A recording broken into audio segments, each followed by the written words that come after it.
thinking over and over every word we had to say.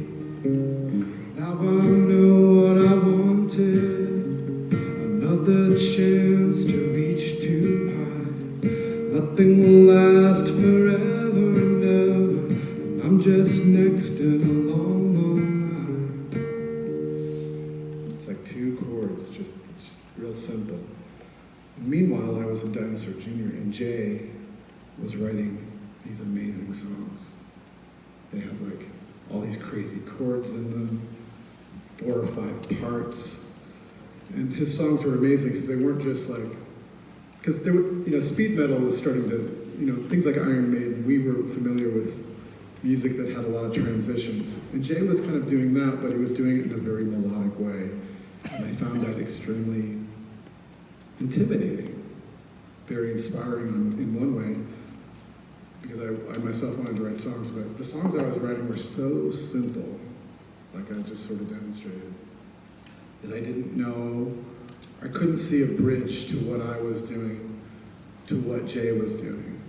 You know what I mean? I couldn't make it. He's playing a 6-string guitar, and I still was just struggling with 6-string guitar. And I was just very, so I was writing songs, but unfortunately, they were my first songs, and I wasn't particularly confident about it, so they weren't things I felt comfortable bringing to Dinosaur Jr., for better or worse. But I did have this, I was working, just got out of high school, I was living in my parents' house. I was working a night shift at a nursing home. And so when I would come home from work, during the days the house was empty, and since I got a job, I was starting to acquire, I got a good stereo for the first time. At that time, I think Ride the Lightning by Metallica had just come out, and this band called the Swans were releasing some of their first records, and these were just these massively heavy records that I was listening to. And but I sort of thought, wow, I would love to be able to make very simple, quiet music that equals the power of this other stuff. That seems unlikely, but what if I try to get to power through another way, through sort of by being, through honest lyrics, through sort of simplicity, But I did, one day I had this amazing day at home by myself, and I sort of put together this tape collage piece. It's on the second Dinosaur Jr. record.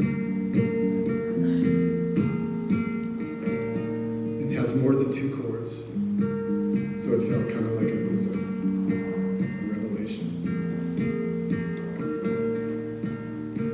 I don't see, I don't feel like every little more I think nothing's real. I don't care, it's the lie I move, nodding, skimping faith that only breaks in two.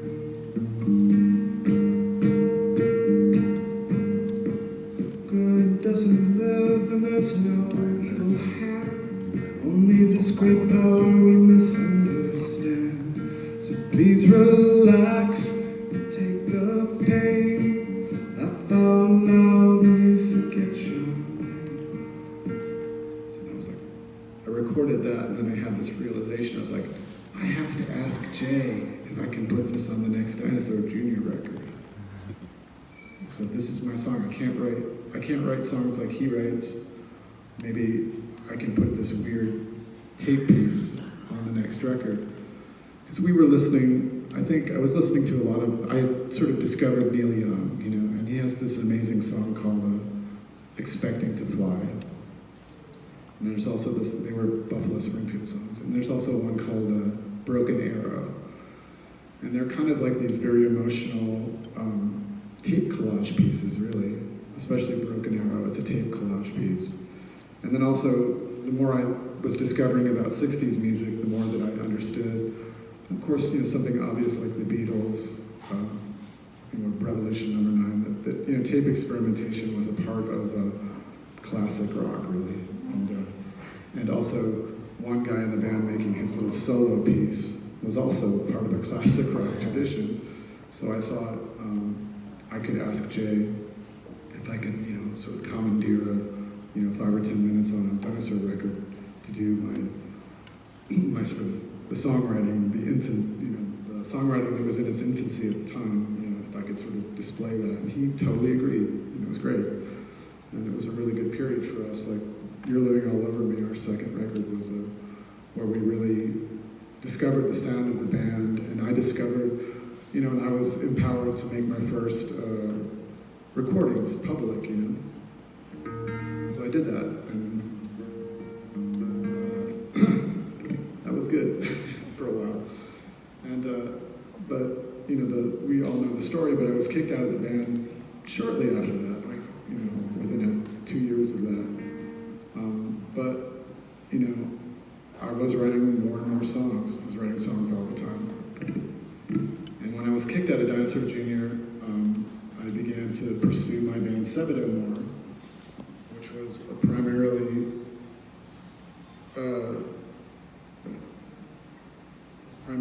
these home recordings that I made. But the thing that I found with Sebadoh quickly was that we needed to perform live. So I thought, what I really want to do is, find a way to electrify this tuning, to electrify, if not literally electrify a ukulele, then I need to take a regular guitar and strip down the strings on it and sort of recreate, because what I really love about this kind of just 4 strings, it's like, there's just so many wonderful overtones in it, and you can, it just, and no one knows it's 4 strings. Really, nobody knows. But one of my first steps after that was to,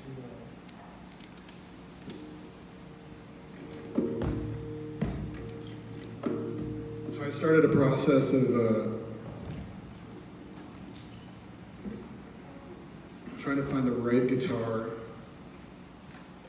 the right way to amplify my 4-string, to take the ukulele approach, one step further and make it something that I could play live. And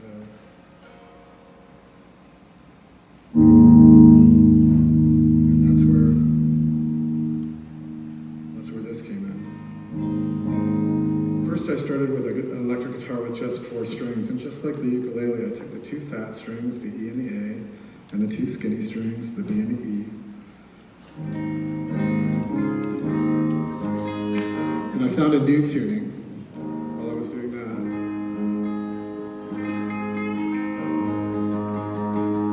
And this one is like, what is this? This is like,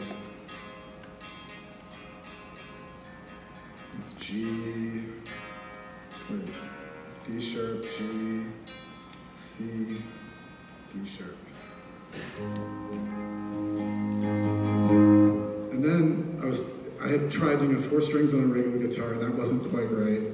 And then I had this dream. I had a dream that Tony Iommi from Black Sabbath handed me a 12-string SG. And so I woke up and I'm like, 12-string SG. I'm like, if I get a 12-string SG, and then I tune it with the 4 strings and all of them doubled, it'll sound thicker, and it'll be a better instrument to play live. So I asked somebody, one of my friends who knows about things, I was like, I gotta get a 12-string SG. And they said, they don't exist. There's no such thing as a 12-string SG. I was like, okay. But I was on tour with Sebadoh, still kind of struggling with just 4 strings on a guitar, 2 fat and 2 skinny. Still dreaming of this 12-string, getting a 12-string and adapting it to this tuning. And in Austin, Texas, I found a 12-string Hamer guitar. But the crazy thing about it, and the thing that kind of lent it, the relevance of this, it had an Ankh You know what an ankh is, right? It's like that sort of ancient symbol. I wish I had a screen right now. There's an ankh. Can you picture? The ankh is also very well, Tony Iommi himself, he used that symbol quite often. You know, it's a heavy, I think he even has it hanging around his neck on the Paranoid record, or Ozzy does, I don't know.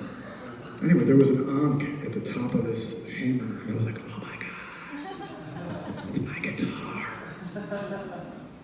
So I got it, and I put it, I put it so it had 8 strings on it, so it was like, so every string was doubled. And I started to play that, and I'm like, too many strings. Again, it's 8 strings. So what I decided was that it's to have these high strings, to have those doubled. If you double those strings every time you play them, you play one note, and people think it sounds like the Byrds. Immediately, I'm like, oh, it's the Byrds. So I thought I would not double the 2 skinny ones and leave the top 2 and have this 4-string tuning. And the really cool thing is that I just use a standard set of guitar strings. So there's 6 strings on this, but like a standard 6-string, you don't have to buy like a special set of strings for it. And I use 6 strings adapted. So this is a 4-string tuning adapted from my ukulele on a 12-string guitar using 6 strings. See?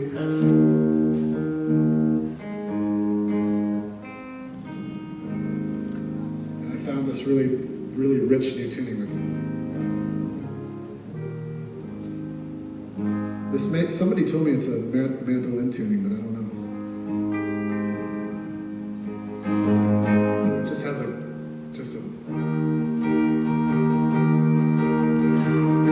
really full sound to it.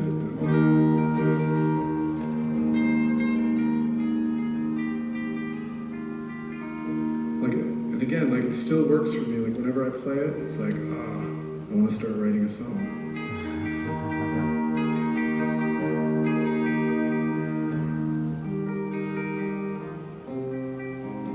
So I'm still writing songs on this tuning.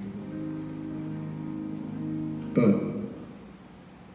and meanwhile, of course, my band Sabado is going along and doing pretty well. I'm still writing songs on 6-string guitar because no one can tell the difference, I guess, between something like this and then something like this when it's recorded, or even when you play live. No one knows. I've been playing this, 4-string guitars for 25 years now, and I'll talk to people who've seen me play many, many times, even guitar players. And they'll say, wait a minute, you have 4 strings that we can do? Yes, yes I do. But where am I going with this now? I guess I could sort of fast forward a little bit, like in the last few years. I think the last Dinosaur Jr. record, Give a Glimpse of What You're Not, it was a really good time. It was a really good, the recording session for it, when I say session, it's hard to call something a session. We do it in Jay's house, and it feels very informal, we get there in the morning, and we're in his kitchen, Luis is making coffee or whatever, Rory's running around, Candy is running around, So our sessions, quote unquote, are, these very informal kind of, we just kind of powwow, get together, and work for about 5 or 6 hours a day, and it was just it's a really relaxed, for me anyway. I don't think it's, I think it's harder for someone like Jay because he's having to produce so many songs for these records. But for me, it's really almost a meditative process getting together with Murph and working. And the thing that's kind of great is that we still work like we did when we were young, and that we just pound, we just play songs over and over and over again until we get them to a point that Jay can use, And I really like that process. But But sort of the touring after that, we released Give a Glimpse of What You're Not, like, I don't know, I just felt things kind of opening up in my mind a little bit more. And, you know, my life was changing too, so I really wanted to try a new tuning, you know, I wanted to find a new way to play guitar. So, this is gonna be super awkward. You're gonna watch something fall right now. Yes, can you take this plug that in there. Thank you. That's Mark. He engineers the Dinosaur Jr. records these days. Ooh. Yeah. He's the guy. He's there with us day to day when we record, and then when we go on tour, here he is. Again. He, of course, will go on to bigger and better things. Like right now, we have Mark. So I found this newer tuning, which is based on a C sharp. But when I tried to do that same thing where I doubled the strings, it meant that this C is low. You know, C is like really low. So when I doubled this top string, the C, bottom or whatever, it was too low. And I found it like it was like clouding things up. And I had written one song for Sevedo.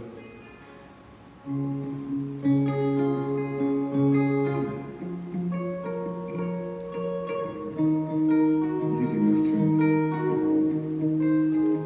Can you tell that I'm about to lose control? Someone else has found a way into my soul.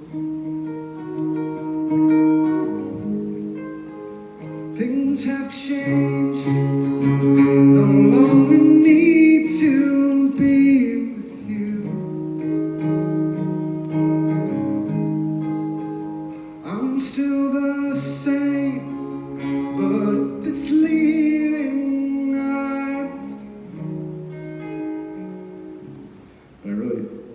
But we were playing that song live, and it was working really well.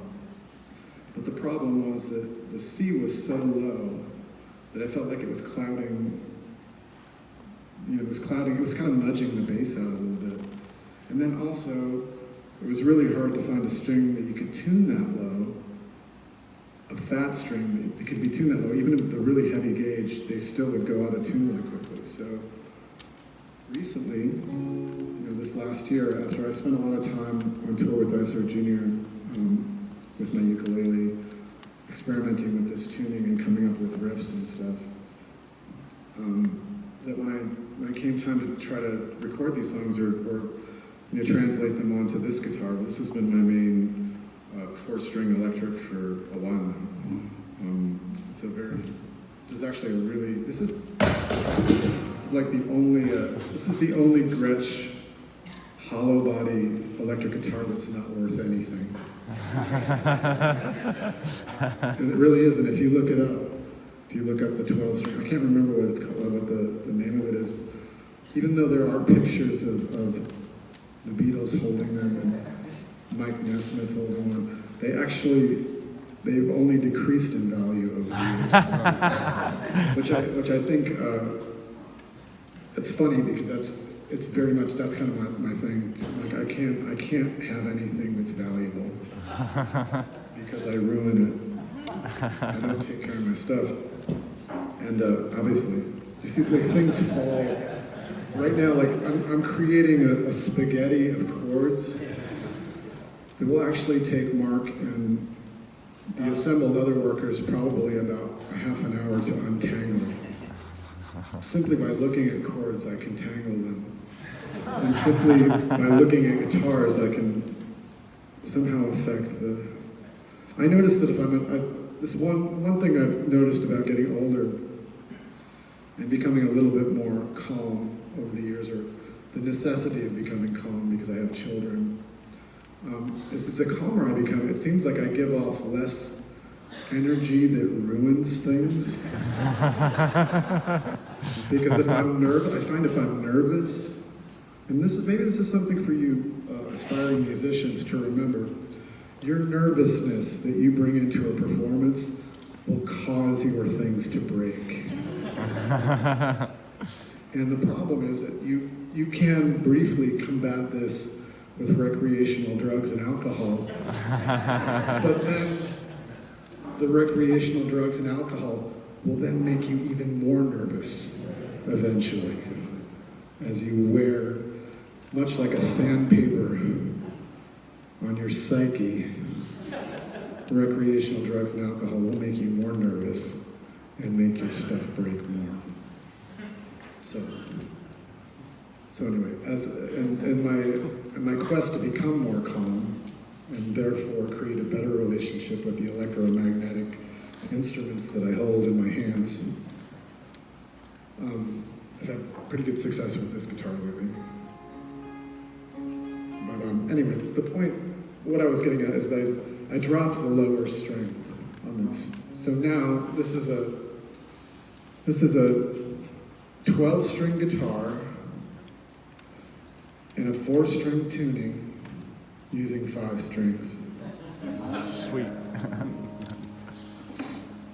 And I saw a very inspiring thing the other day at the Metropolitan Museum of Art. Anyway, it's the big art building in New York City, and there's a exhibit there right now involving like instruments of rock and roll. It's very cool. They have like Eddie Van Halen's original guitar, like the guitar, the one that he built, and it's just this. It's a mess. It's amazing. It's like he chopped holes in it and glued things to it and painted it. And it's amazing. And it's really the guitar that he played all of his most groundbreaking, incredible work on. But then they also have this thing with Keith Richards. And I've heard that Keith Richards plays 5 strings. And I always feel like, why aren't we talking about that more? Keith Richards, he understands that 6 strings is too many. Even Keith Richards, what can you say? He's Keith Richards. Why are we not listening to him? Why does the scourge of the 6-string electric guitar continue?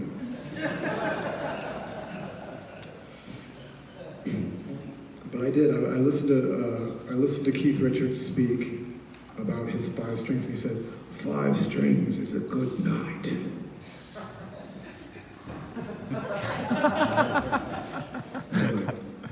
And now I'm like Keith Richards.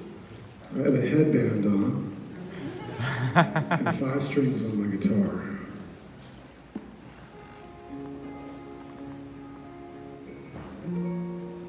So, where do I go from here? Oh, I'll ask you a question. So this is where I'm at.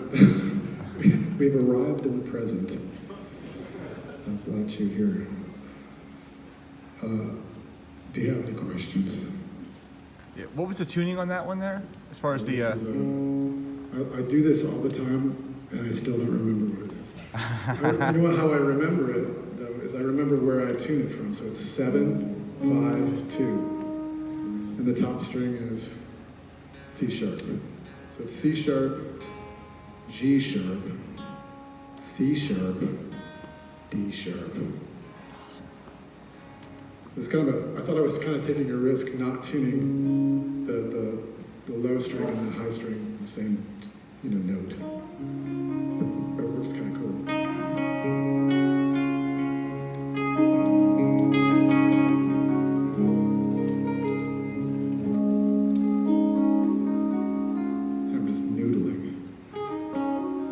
That's the problem with like a regular 6-string guitar. You can't noodle on it and make it sound good. Do you know what I mean? This is true. Do I have to demonstrate? No, we all watched, I think many of us watched Fred Armisen play Blackbird yesterday.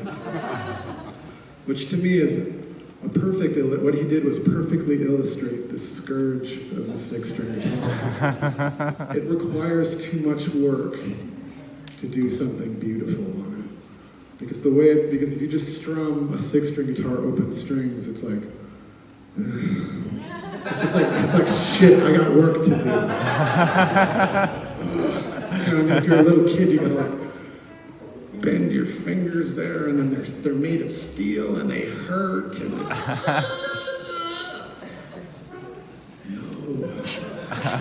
no. Listen, this is just, I'm not even like.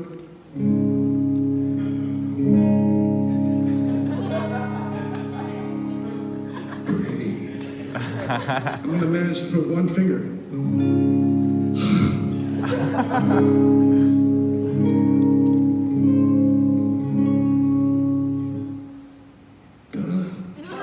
Good. Even the awkward stuff sounds good.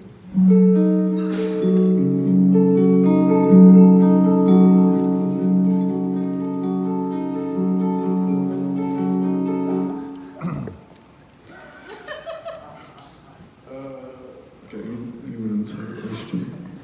Yes? Just a two-part thing quick.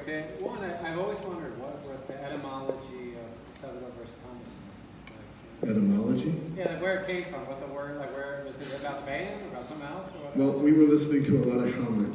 So it was about the Yeah, band. at one time Helmet were a very well-respected, very heavy band. And Sabado were generally regarded as oversensitive assholes. Very light music. So it is what I thought just putting us like staging a battle between ourselves, a very wimpy, sensitive band against a very, very. But I knew it was a safe thing to do because I knew Page Hamilton from Helmet because he toured in a band called Band of Susans that Dinosaur played with, and I knew him to be a very nice person, so I knew that he wouldn't take it personally. The other one was about like Pink Moon and so Nick Drake. Like, did you ever go look into his tunings at all or explore? No, he played six strings. I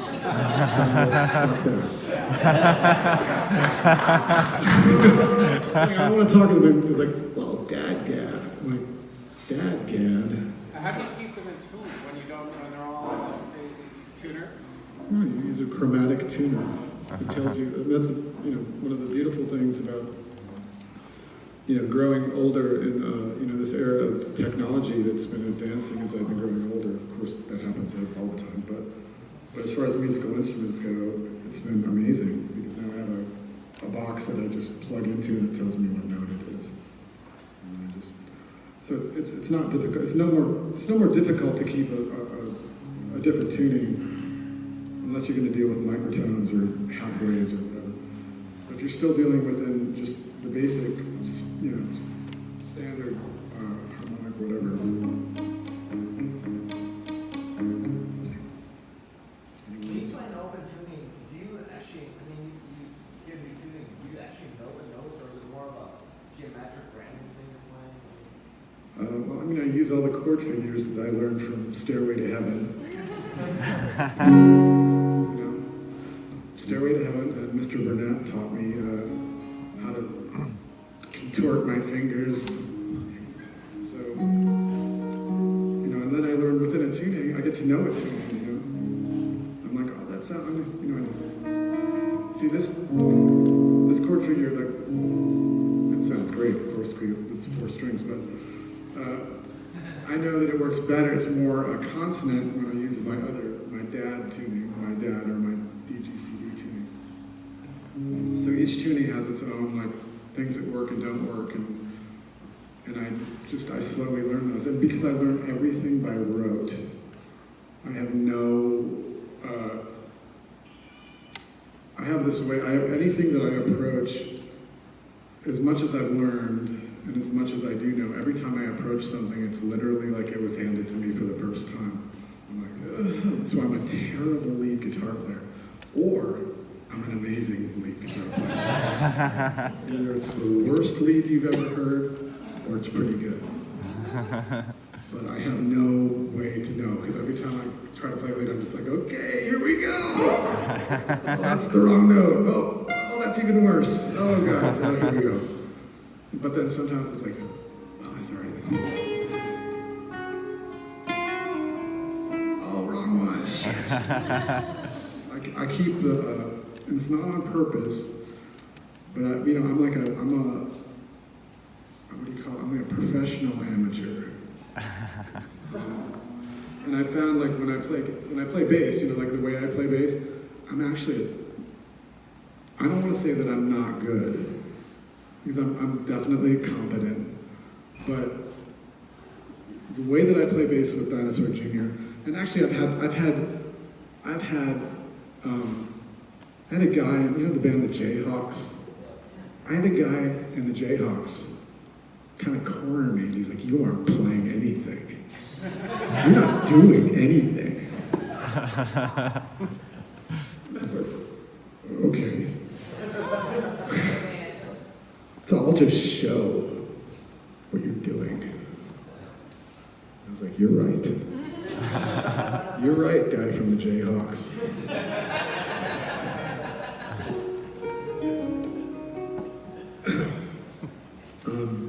Real musicians know that I'm not a good musician.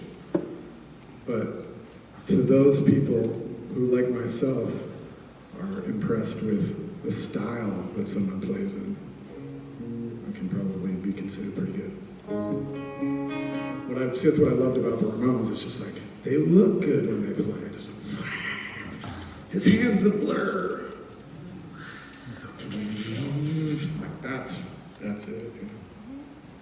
Expertise is not.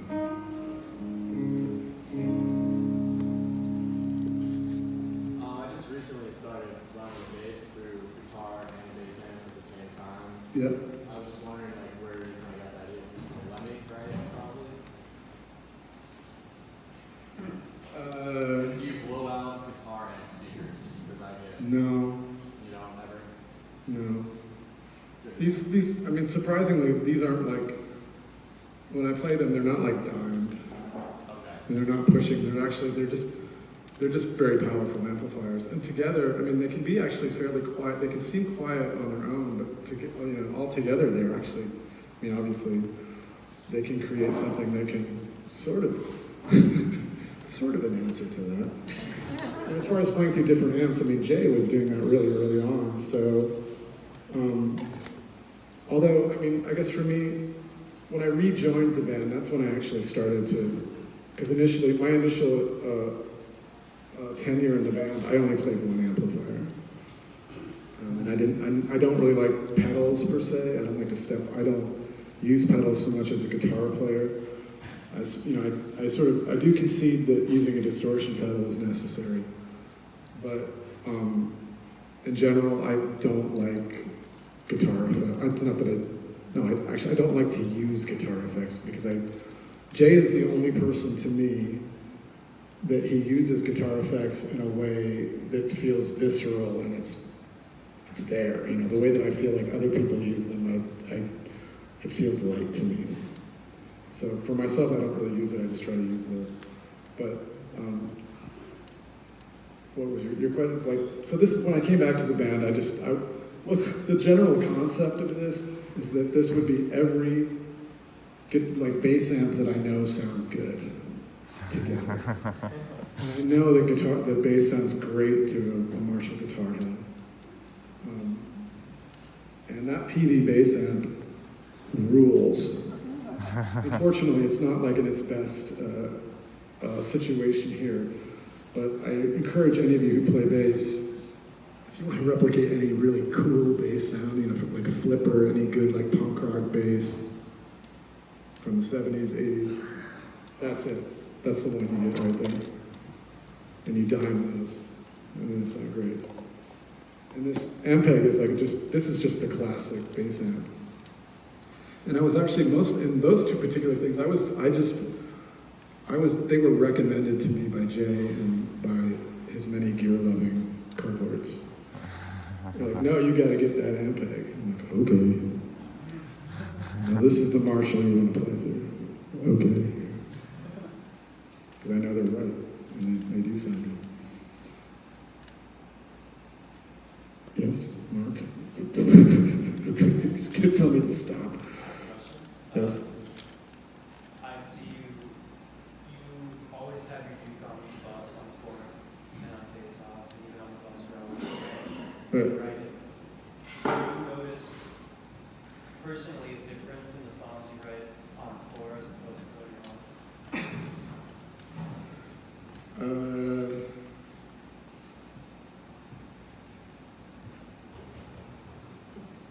I don't know. Yes. Well, you know what? The thing is that writing on tour is amazing. It can be, let's say, like for instance, we were doing a tour with Primus. And we were playing these enormous places. And one place that we played in Milwaukee was, I can't remember what it's called, but it's the Eagles Ballroom, or anyway, it's this enormous, it's not a Masonic temple, but it's an Eagles temple, whatever. It's just this amazing old building. And I had been there before, so I knew that there's all of these stairwells in the place, and then there's also like a huge shower room underneath it. You know, it's like, so I knew all of these nooks and crannies of this building. So when, you know, Dinosaur Jr., when we travel in a bus, so when we get to our destination, we're often there at like 7 or 8 in the morning. So to arrive to that building, it's 7 or 8 in the morning, and the doors are open. I'm like, pick up the uke, find my way into I just went through every stairwell and just sat and played. I went into the abandoned showers in the basement and played. And there's nothing, you know, so what touring does do is I can just find myself in the most amazing acoustic environments, you know, that of course I wouldn't find at home. So in a way, yeah, I think it can be different. I know you only contribute like 1 or 2 of your written songs to Dinosaur Jr. records over the last 4 records or so, but how do you decide that this is a Dinosaur Jr. song, not a 7-foot song? Well, generally I write Dinosaur Jr. songs on 6-string electric. Just because you write what you write on, or it's Well, I mean, if I wrote it on a 4-string, I don't know what I would do. I'd be like, I can't. You know, I don't want to start playing 4-string electric guitar with Dinosaur Jr. Although I might. I mean, it's not totally out of the question. I mean, it's, you know, like with this last record, I play guitar on a song and Jay plays bass. I mean, we performed it the other night, and which to me is an amazing. I mean, it's a wonderful development because I know Jay loves the bass, and I'm always interested to hear his take on things from a bass perspective.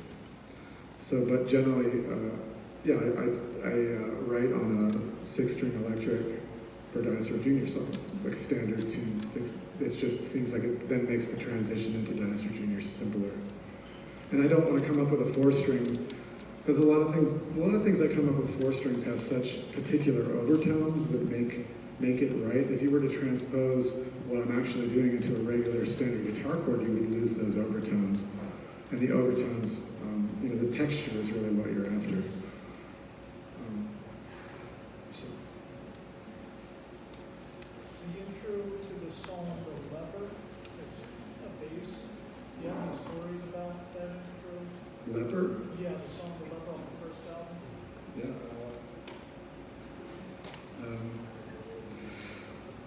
Well, that song Jay wrote the bass part for. So much of the first record, I don't know, it's kind of hard, it's hard to, you know, he didn't always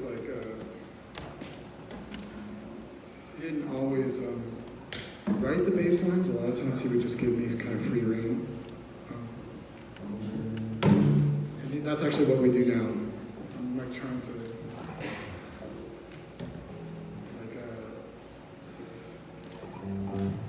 but yeah, the Leper's got an amazing bass line. Yeah, it's good.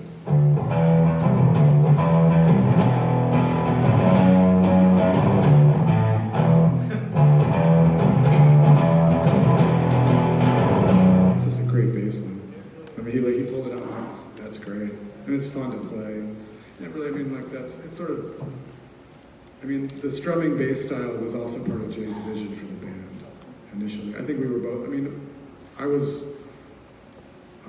I would say in a general way, I'm always on the same page as Jay when it comes to musical stuff. Like if I was to, I would never leave the band for musical differences. That would never happen. And that's not why I left initially or was kicked out. Yeah, it's just, I've always trusted what he does, and yeah, he gave me a lot to sing. He made learning to play bass really fun because the bass lines he wrote were really incredibly satisfying, especially on that first record.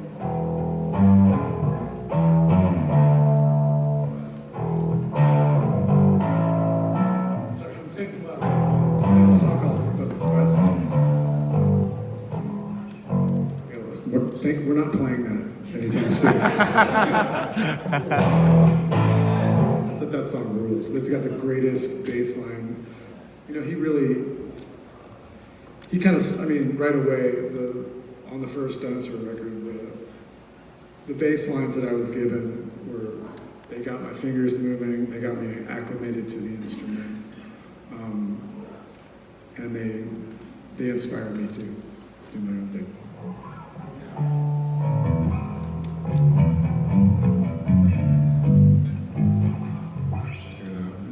Anybody else?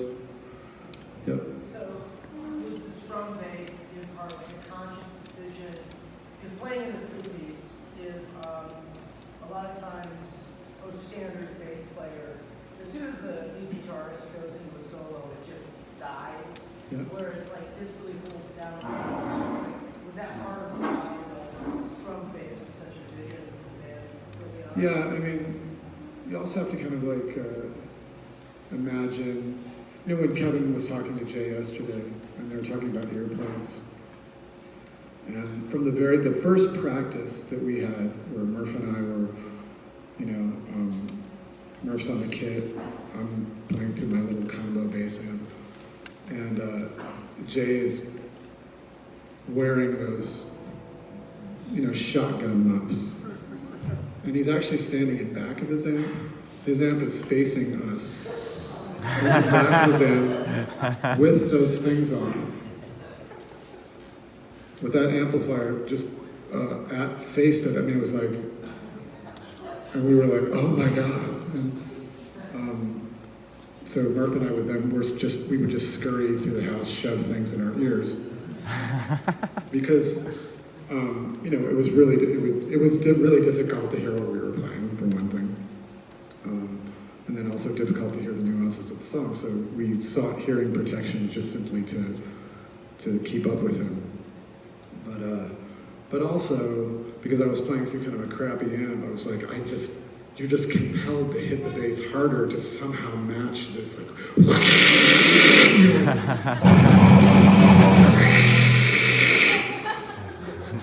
I was young, too, still pretty nervous.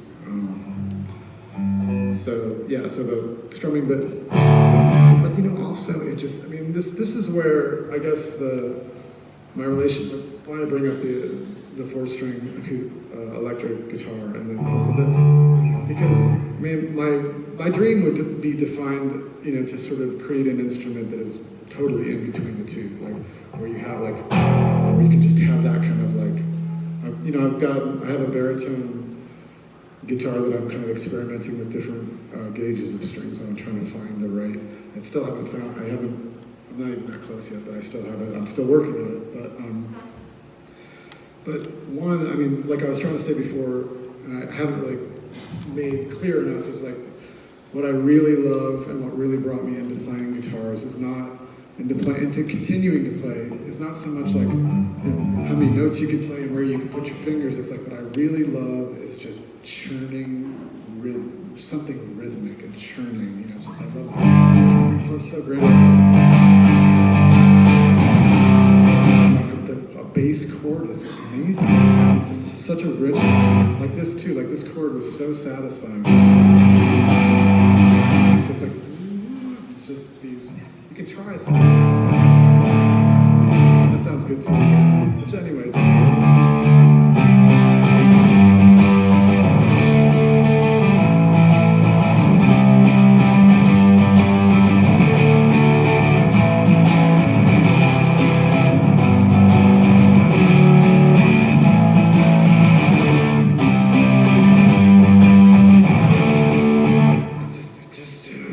that's good.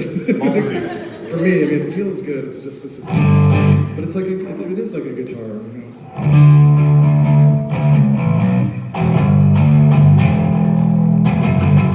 I mean, most of the bands that we played with back then, and that was also in the '80s when we started. The bands that we really loved were like the Birthday Party and Jazz and bands like that. But I mean, just the Birthday Party. I'll just say the Birthday Party because they spawned an unbelievable amount of music. But they just were like.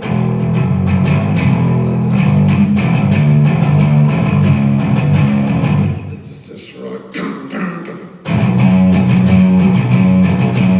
Which is really cool for aggressive music. But, you know, we obviously were trying to match the volume and impact of aggressive music, but put nuance in it.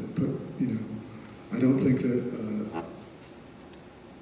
I don't know if we would never, and I think I can speak for Jay in this, is that I think both of us, we don't really like to, we're not like, oh, we're singer-songwriters, or we're songwriters first. I think what we really strive towards is like this marriage of like writing songs, but also the texture.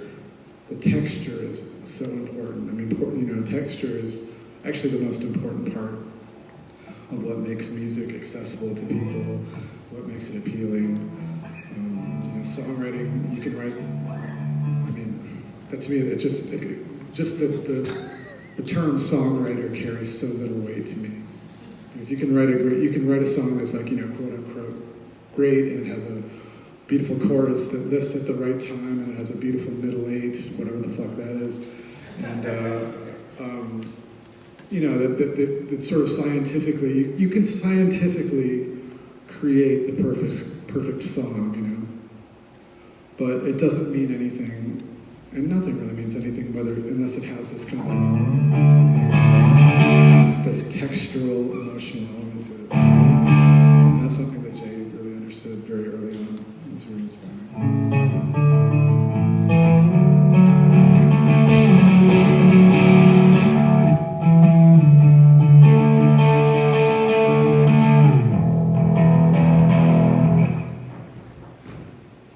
Yep. So like, how the bass line in a jar come to be? It's like a lot more like single notes rather than chords and stuff.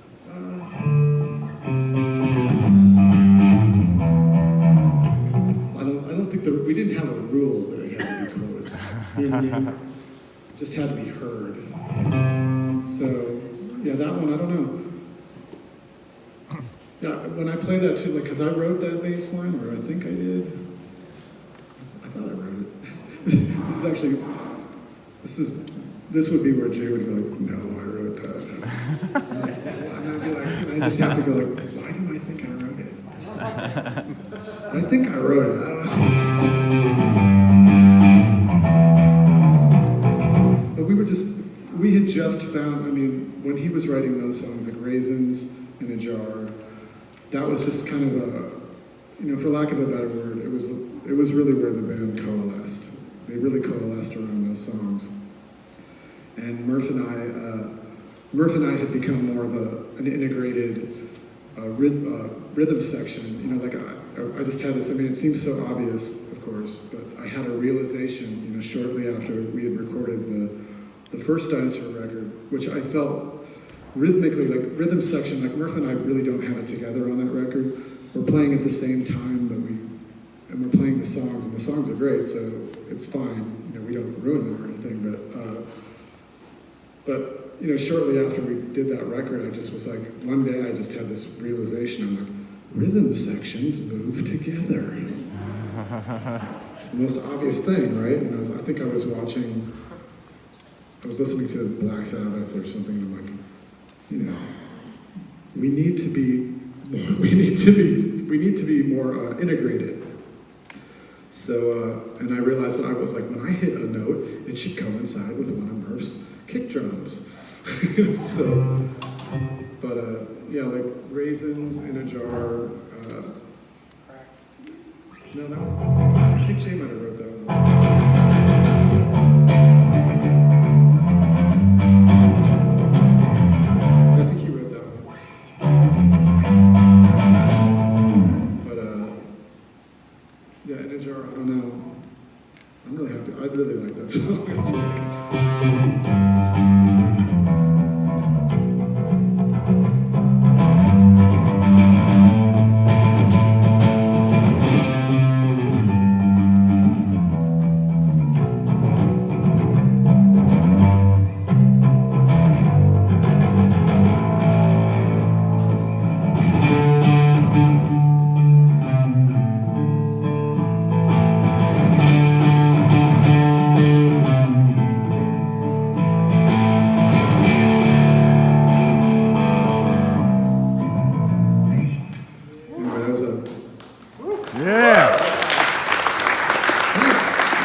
one thing when I do play it, I'm just like, it makes me think, it's like, that's unusually good for me.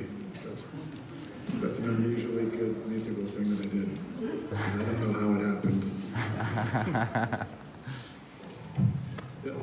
Why the move away from the Rickenbacker and back to that bass? This sounds way better. Yeah. Yeah, I mean, I was playing a Fender for a while. I really like Fenders as basses because I did a lot of other things. I did a lot of other bands in between where I played with my fingers, and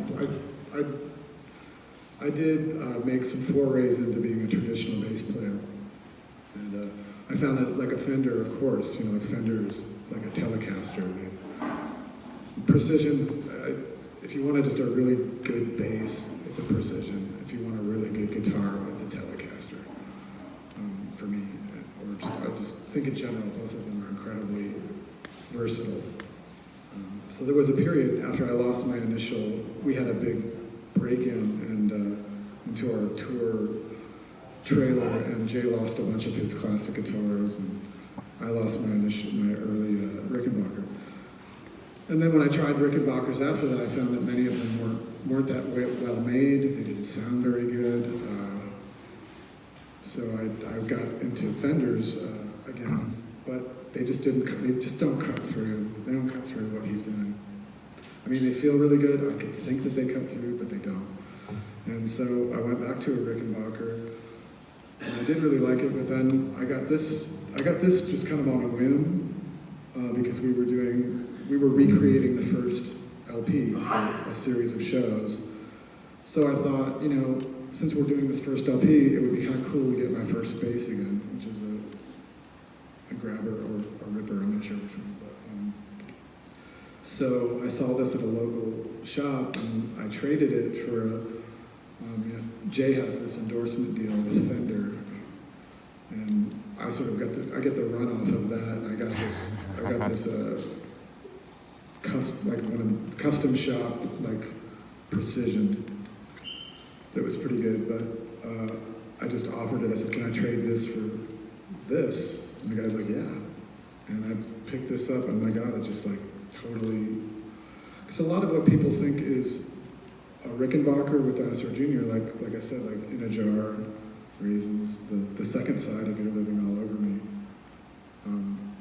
People assume that's a Rick. It's not. It's a Gibson grabber.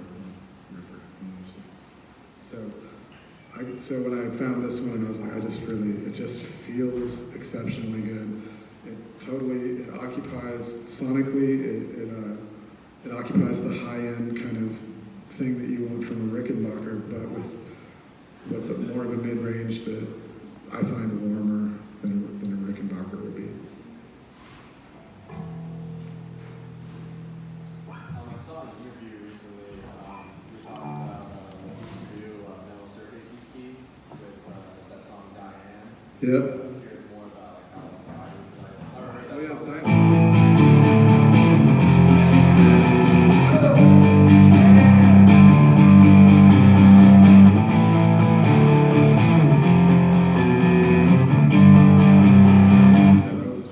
That song was a big deal to us.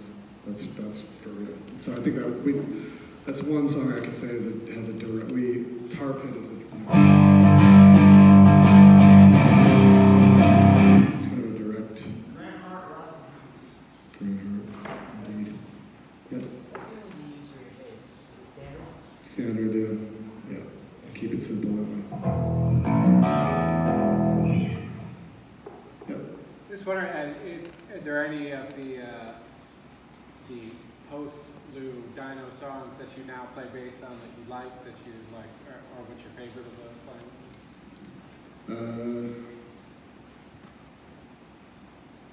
Like Wagon or Feel the Pain? Wagons. I mean, those. It's hard to play those because I don't. Every time I really want to know what the original bass line was, but you can't hear it on any of the records. Yeah. So I think it sort of felt like those first three Dinosaur Jr. records, the bass is pretty prominent. And then I think as he went on, although Green Line, it's pretty loud on Green Line. I mean, I like Jay's songs melodically. I think that they're really good songs. So playing bass does pose a challenge because I don't think I'm playing. Whenever I do play the newer the songs that happen, like I'm always trying to think of ways to play them better because I feel like I'm failing them. And I feel like I'm working towards something and hopefully I can get to a better place. When you're playing the Dinosaur and I'm watching you, is your fingernail and your hand, like, how are you not destroying that? You're not going to just... I wouldn't call them destroyed. They grow crooked now. Yeah. There's kind of like a dip right here. See, as a guitar player, when I'm playing a lot, like, I have a hard time with that. But watching you and looking at the wood around, like, how are your fingers? Are they okay? That's all picked where. Okay. I mean, I can't think about it too much, but because I've been doing it for so long. But, like strumming has always been. That's actually, when we played hardcore, one of the I felt, the really fast hardcore. I mean, I had developed a strumming style. My strumming style, I always felt was as important as what I could do. What I could do with my right hand was as important as what I could do with my left hand. So I've always just strummed the fuck out of the guitar. This is special. This is great. This is amazing because as my touch with guitars seem to get lighter and lighter as I understand that the lighter that you play a guitar, the better the tone is. It's just the more that you, especially if you're playing amplified, electric guitar, that just clacking away at it it has its time and place, but it's very limited. And then in general, the lighter you play and the more you lay back, even when playing aggressive music, or especially when you're playing aggressive music, it lends much more texture to it. But the bass still is like, the harder I hit and with this rig, the better it sounds, and it's just the way it is. And having that kind of physical release in my life, and having that something that I can come back to, and especially to play these songs that have become, these are like these hymnals to me, These were the ways that I grew. These are the ways that I shed my adolescence and tried to move into being an adult. These songs actually, they bring a lot to me. They give me a lot. And so to be able to sort of marry that with just like how physical it is pretty amazing. Yep, yeah, you, sorry. So like on the first record, like you sing on like quite a few songs. Like was that because like Jay was like starting out playing, like he wasn't able to like sing and play on those songs? Or like did he ask you to do vocals on those songs? Like Mountain Man and stuff? I think Jay's initial vision of the band was that we would be equal singers in the band. So I think he laid that first record as a blueprint of what he wanted the band to become.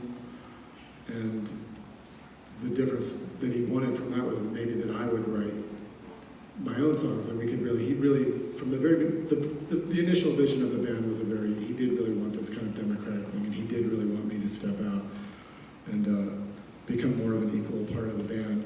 But the reality of it just didn't work out that way. Because I mean, I know this from my own point of view. When you have bands, you can make roles for people, and you like, this makes perfect sense, you should do this, and they don't do it because people rarely, you can tell people what to do, but when you're in something like a band and it's creative and it's an emotional place. We were young. He was kind of he was a fierce presence in my life, and I was honestly very intimidated by him. So I couldn't really. I shrank into myself as the band progressed, for the most part. So I wasn't able to. But yeah, he did. He wanted me to sing. He gave me all those songs to sing, so I had to learn how to play and sing, which was amazing. But the first record is mortifying for me, for my vocals. If I hear my voice, I'm like, oh God, because it literally just started to sing, and hearing myself and going into a studio for the first time. I mean, I'm sure that many of you have had that. You have that experience. It's something that you have to work through. Is the first time you hear yourself sing, it's like, shit, this is awful. I can't imagine that band be like, yeah, that's cool. It's a very, I mean, it's like you record something on a tape recorder with your family and you play it back and your mom goes, is that really what I sound like? But so the first record was a real growing, it was my musical adolescence.